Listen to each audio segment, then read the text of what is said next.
سورہ فصلت قرآن مجید کی 41 سورہ ہے۔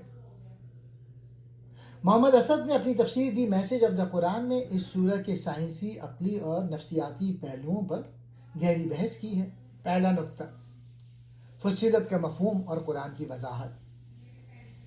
اس سورہ کا نام فصلت اس لیے ہے کیونکہ اس میں اللہ کی آیت کو واضح طور پہ کھول کر بیان کیا گیا ہے۔ محمد اسد کے مطابق قرآن کوئی ایسی پہلی نہیں جسے سمجھا نہ جا سکے، بلکہ یہ ایک ایسی کتاب ہے جو انسانی عقل اور فطرت سے براہ راست کلام کرتی ہے۔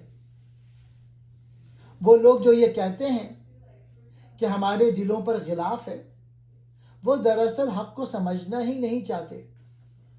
دوسرا نقطہ، تخلیق کائنات اور سائنسی اشارے۔ محمد اسد ان آیات کی تشریح میں خاص دلچسپی لیتے ہیں جہاں زمین و آسمان کی تخلیق کا ذکر ہے۔ جب قرآن کہتا ہے کہ آسمان دھواں یا دخان تھا تو اسد اسے جدید علم فلکیات کے یعنی گیس کے بادلوں سے تعبیر کرتے ہیں۔ ان کے نزدیک یہ آیات ثابت کرتی ہیں کائنات ایک سوچے سمجھے منصوبے کے تحت وجود میں آئی ہے اور اس کا ذرہ ذرہ اللہ کے حکم کا تابع ہے۔ تیسرا نقطہ، انسانی اعضاء کی گواہی یا پھر نفسیاتی پہلو۔ سورہ میں ذکر ہے کہ قیامت کے دن انسان کے کان، آنکھیں اور کھالیں اس کے خلاف گواہی دیں گی۔ محمد اسد اسے ایک گہرا نفسیاتی نقطہ قرار دیتے ہیں۔ ان کے مطابق انسان جو بھی کچھ کرتا ہے اس کے اثرات اس کے اپنے وجود اور لاشعور پہ ثبت ہو جاتے ہیں۔ قیامت کے دن یہی داخلی گواہی انسان کے سامنے آئے گی جہاں وہ خود سے چھپ نہیں سکے گا۔ چوتھا نقطہ، استقامت اور فرشتوں کی بشارت۔ اس سورہ کی ایک بہت خوبصورت آیت ان لوگوں کے بارے میں ہے جو کہتے ہیں ہمارا رب اللہ ہے اور پھر اس پر استقامت یعنی ڈٹ جاتا ہے۔ محمد اسد لکھتے ہیں کہ ایسے لوگوں پر فرشتے نازل ہوتے ہیں جو انہیں خوف اور غم سے نجات کی خوشخبری دیتے ہیں۔ یہ سکون قلب اور ذہنی اطمینان اسی دنیا میں بھی مومن کو حاصل ہوتا ہے۔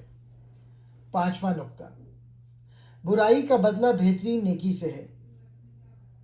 اخلاقیات کے حوالے سے محمد اسد اس آیت پہ بہت زور دیتے ہیں جہاں حکم ہے کہ برائی کو اس نیکی سے دور کرو جو بہترین ہو۔ ان کے نزدیک یہ انسانی تعلقات کا سنہری اصول ہے۔ اگر آپ دشمن کے ساتھ بھی اچھا رویہ اختیار کریں گے تو وہ آپ کا جگری دوست بن سکتا ہے۔ یہ اسلام کی اخلاقی طاقت کا نچوڑ ہے۔ چھٹا نقطہ، آفاق اور النفس میں نشانیاں۔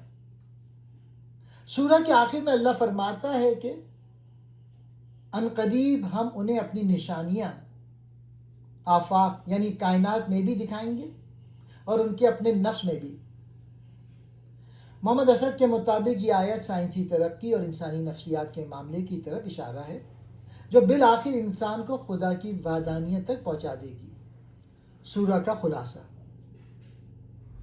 محمد اسد کی نظر میں یہ سورہ ہمیں دعوت دیتی ہے کہ ہم کائنات کے مشاہدے اور اپنے اندر کے انسان کو پہچان کر خدا تک پہنچیں۔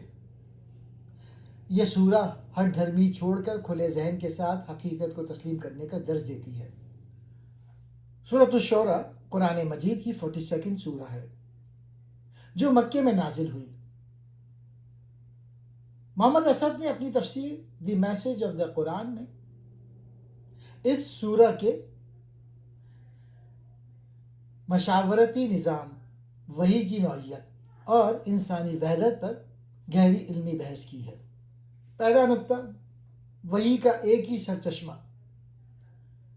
محمد اسد بتاتے ہیں کہ اللہ تعالیٰ نے حضور صلی اللہ علیہ وآلہ وسلم کی طرف اسی طرح وحی بھیجی جیسے آپ سے پہلے کے انبیاء پر بھیجی تھی۔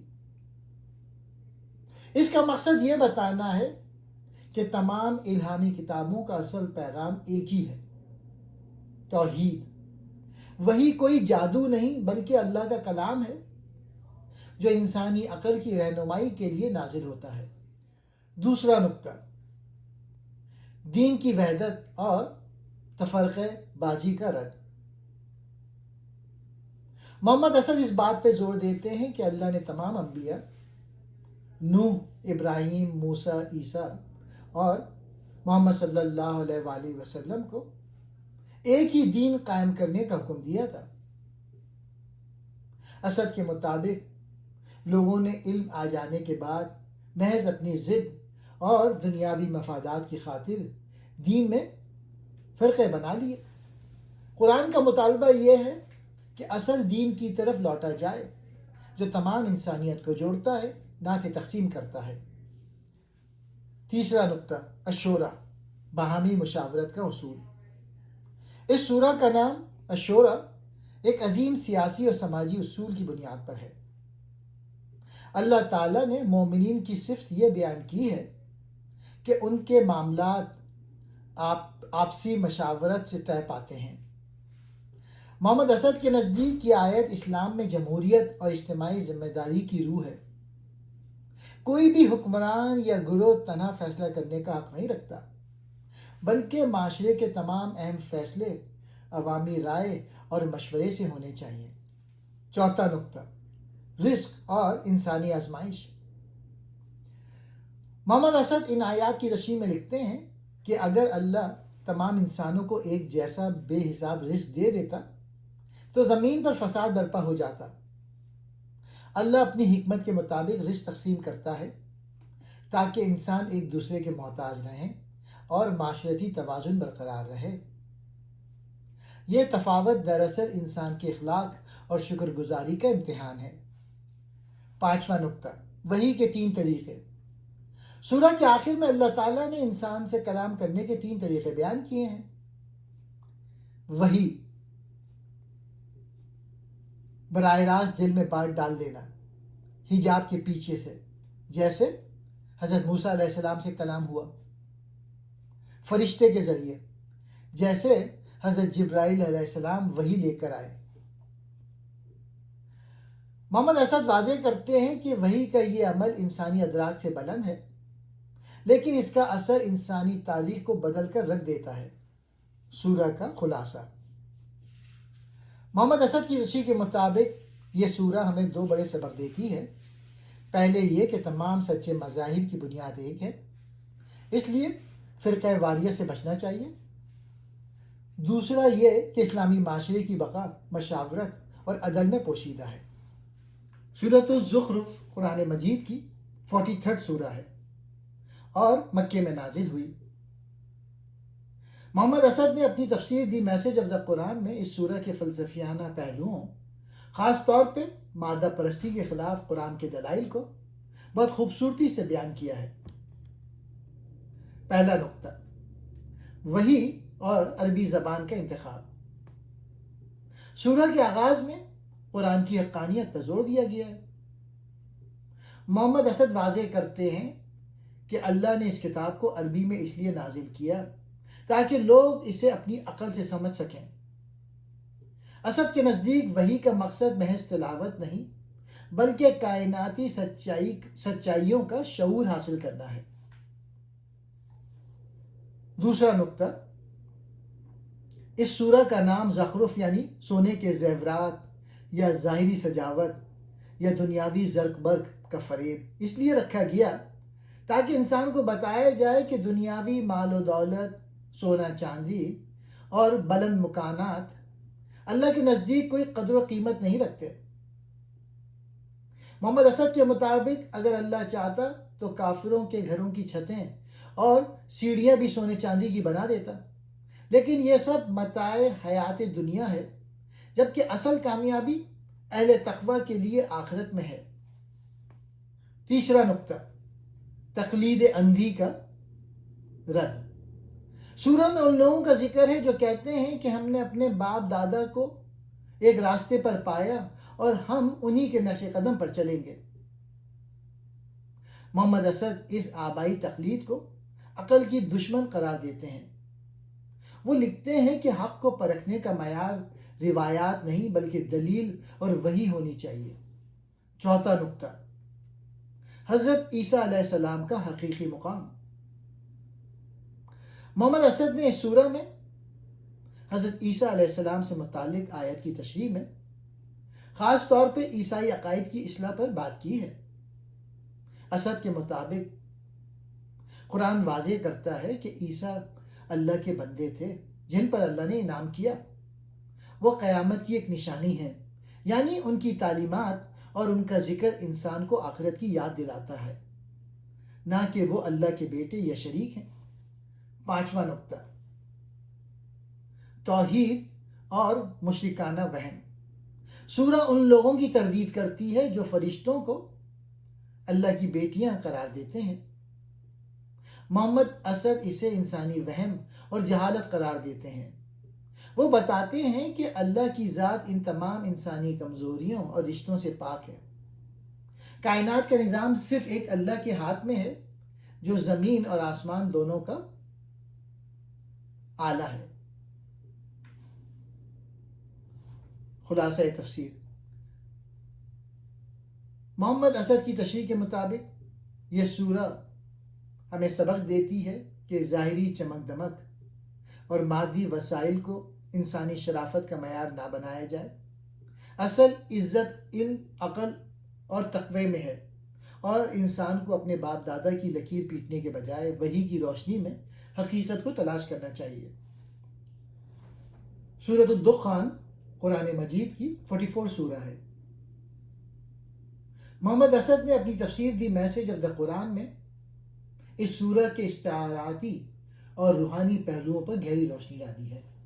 پہلا پوائنٹ، لیلۃ المبارکہ یعنی برکت والی رات اور وحی کا نزول۔ سورہ کا آغاز قرآن کے نزول سے ہوتا ہے۔ محمد اسد واضح کرتے ہیں کہ لیلۃ المبارکہ یعنی رمضان کی ایک رات میں قرآن کا نزول دراصل انسانیت کے لیے اللہ کی رحمت کا ظہور ہے۔